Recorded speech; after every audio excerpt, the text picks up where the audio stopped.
अस्सलाम वालेकुम, मैं आपका बबलू लाहौरी। भाई आज ना एक बड़ी तगड़ी सी टैबलेट आपको दिखाने वाला हूँ। ये एक परफॉर्मेंस सेंट्रिक टैबलेट है। 120 एपीएस गेमिंग भी करवाती है, 144 हर्ट्ज का एक डिस्प्ले रिफ्रेश रेट भी है। उसके अलावा मीडिया कंजम्पशन भी ज़बरदस्त है, क्वाड स्टीरियो स्पीकर भी हैं, एलुमिनियम की बॉडी भी है, तगड़ी परफॉर्मेंस है। हाई प्रोडक्टिविटी टास्क करना है, एडिटिंग करना है, गेमिंग करना है, आप सब कुछ कर पाओगे।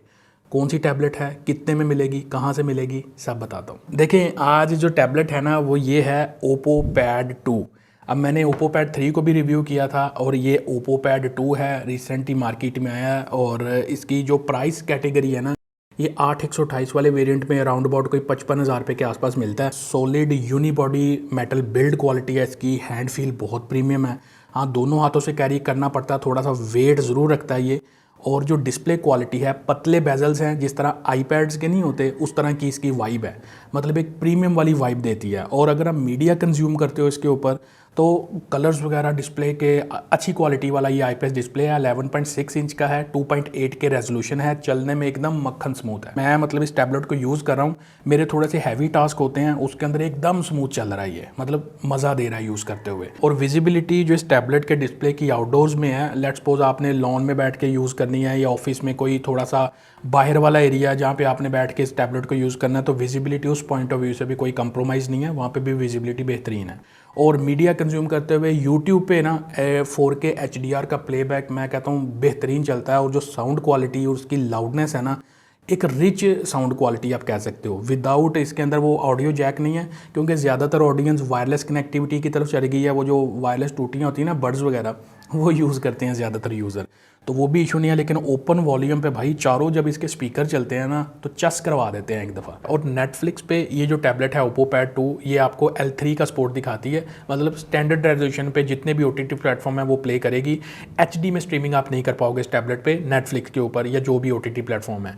लेकिन अगर आप यूट्यूब पे देखते हो या मूवीज़ वगैरह बीच में डाउनलोड करके देखते हो तो वहाँ पर आपको फुल HD वाला जो रेजोल्यूशन है ना वो मिलेगा। यूट्यूब के ऊपर ये HDR10 को भी 4K रेजोल्यूशन में सपोर्ट करती है। और उसके अलावा जो है परफॉर्मेंस, अब इसके जो चिपसेट है वो है मीडियाटेक का डिमेंसिटी 9000। एंतुतु बेंचमार्क पे अगर आप इसके स्कोर चेक करोगे ना तो 1.4 मिलियन को हिट करता है। तो ये जो तगड़ा नंबर है ना, ये एक सॉलिड परफॉर्मेंस को इंडिकेट करता है। अब ओप्पो पैड 3 के अंदर डिमेंसिटी 8350 था। ये वाला चिपसेट जो है ना वो 90 एपीएस सपोर्ट देता था गेमिंग पे। ये जो चिपसेट है ये मैंने पबजी इसके ऊपर देखी है, ये 120 एपीएस का सपोर्ट दिखाता है। और गेमिंग भी मैंने इसके ऊपर करके देखी है, जायरो भी हार्डवेयर वाला है, गेमिंग बेहतरीन चलती है इसके ऊपर, चाहे आप TDM खेल रहे हो चाहे आप क्लासिक पे खेल रहे हो। हाँ, फ्लक्चुएशन थोड़ा बहुत ऊपर नीचे ज़रूर होती है FPS की, FPS मीटर साथ साथ चल रहा है। अगर आप नॉन स्क्रीन रिकॉर्डिंग खेलोगे ना तो ये राउंड अबाउट जाता है कोई 100 से 110 के आसपास ना इसके FPS फ्लक्चुएट होते हैं।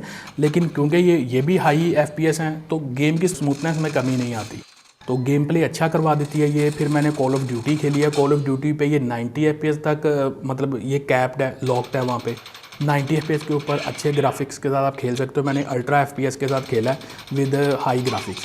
तो जो कॉल ऑफ ड्यूटी है उसका गेम प्ले भी बड़ा अच्छा करवा देती है। और उसके अलावा मैंने अपनी जो रियल क्रिकेट में खेलता हूँ गेम वो खेली है, उसके ऊपर भी मैं कहता हूँ एकदम स्मूथ, और इस तरह लगता है जैसे बंदा बीच में घुस के गेमिंग कर रहा है।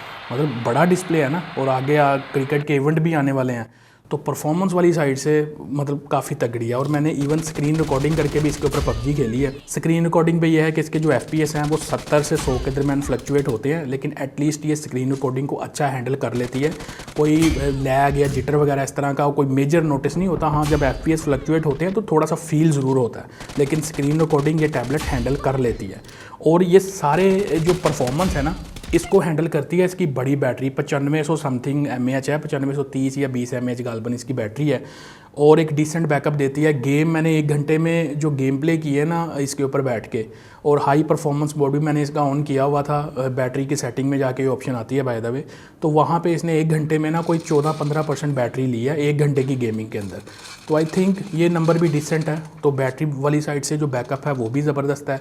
और जो मेन चीज़ है ना, इतनी बड़ी बैटरी को चार्ज करने के लिए वो है 67 वाट का चार्जर। और ये ओप्पो का ये जो आता है ना क्या कहते हैं वूक चार्जर, अगर आप वो यूज़ करोगे तो ये अराउंड अबाउट 1 घंटे में ना 80-85% इसको चार्ज खींच देता है, अगर सही कंपैटिबल चार्जर हो। यानी कि थोड़ा बहुत ऊपर नीचे आप कर सकते हो। मैंने इसको फुल चार्ज करके नहीं देखा, लेकिन इतना टाइम ये ले जाती है थोड़ा सा। रैम स्टोरेज वेरिएंट इसमें अभी तक मार्केट में एक ही मैंने देखा है, 8 GB रैम LPDDR5X वाली, जिसकी मल्टीटास्किंग बहुत अच्छी हैंडल कर लेता है ये।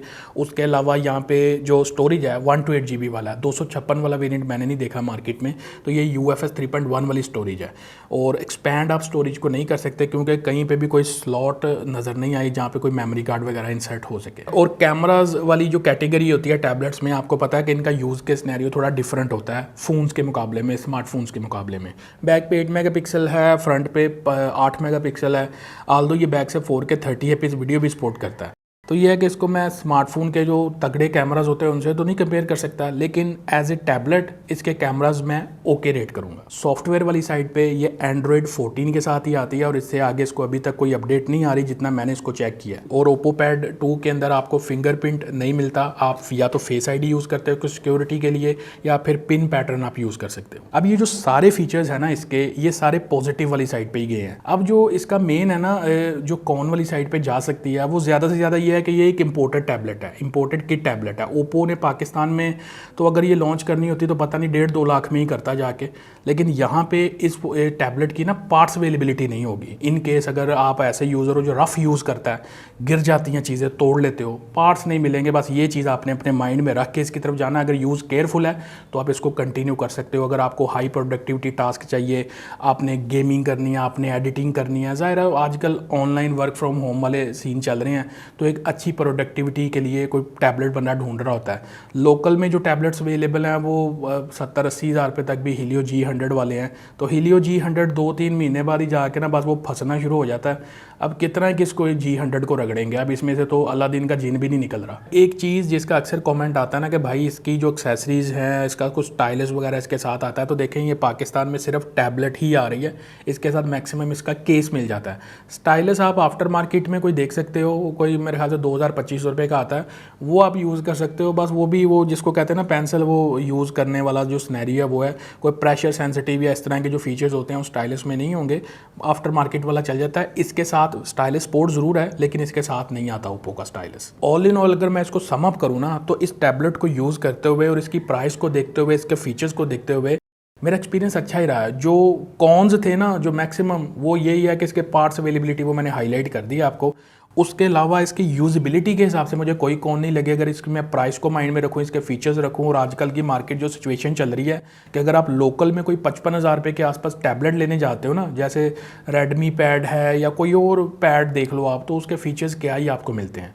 तो बहरहाल अगर आपको अच्छे हाई परफॉर्मेंस वाला, परफॉर्मेंस सेंट्रिक, जिस पे आप तगड़ी गेमिंग भी कर सको, हाई प्रोडक्टिविटी टास्क भी आप परफॉर्म कर सको, कोई वीडियो एडिटिंग करनी है, कोई इस तरह के कोई ऑनलाइन टास्क आपने करने हैं, थोड़े हैवी वाले हैं, बैटरी भी चाहिए, चार्जिंग भी बड़ी वाली चाहिए, तो ये वाला जो टैबलेट है ना, ये आप देख सकते हो। ये वाईफाई ओनली टैबलेट है, इनके अंदर सिम कनेक्टिविटी नहीं होती। तो ज़ाहिर है सिम चलाने के लिए तो फिर फ़ोन्स होते हैं, ये इंडोर यूज़ के लिए, ऑफिस में यूज़ के लिए होती हैं, तो सिम कनेक्टिविटी इसके अंदर नहीं है।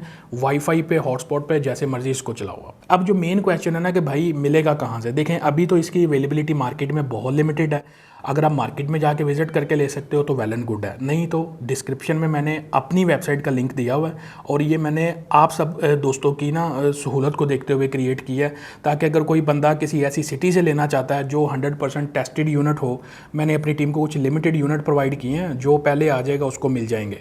तो इस तरह का वहाँ पे सिनेरियो है, तो आप टीम से ले सकते हो। मेरी वेबसाइट है, मेरा रूल चलता है वहाँ पे, मेरी रिस्पॉन्सिबिलिटी है, आपने परेशान नहीं होना।